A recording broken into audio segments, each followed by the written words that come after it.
The tribute in lights, they are the two lights that look like the Twin Towers that are lit in New York City every year since 9/11. There's Beautiful. a picture of what they look like. It's something that means so much to the families, especially that have lost loved ones in 9/11. And now the museum is saying that they're not going to do it this year. Why? Yeah, and it's because they said it requires a large crew to pull off, and that poses health risks. This is their statement, Brian and Steve. It says, "Tribute in light, the world's beloved twin beams of light will not shine over lower Manhattan as part of this year's 9/11 commemoration.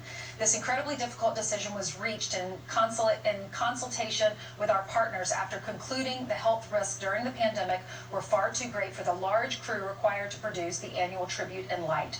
We hope to resume this iconic tribute for the 20th anniversary." And not only have they canceled that, they scrapped the in-person reading of the 9/11 victims at the Ground Zero ceremony. I don't get this. They say it requires a large crew. When I drove up to the building this morning, right across the street, there were 25 guys, it looked like working a large crew in the middle of the road. There were 2 lanes of 6th Avenue available. I can't imagine it takes 25 guys to do that.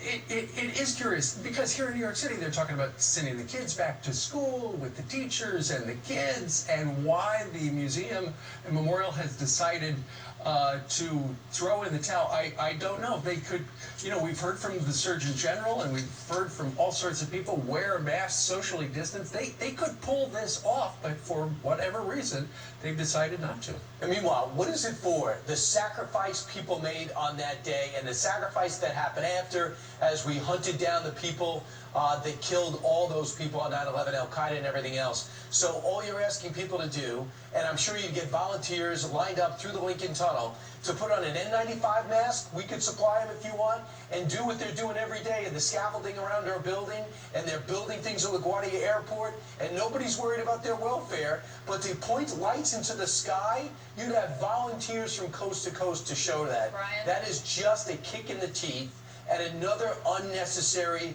upset of normalcy in America. And Brian, remember, never forget. I guess this is a way we can Except for this year. Well, what they're suggesting instead is that for all buildings in New York City to light up the facades with light blue light to remember what happened. There's nobody in our buildings. Everyone's left. Well, so they're... China does not approve.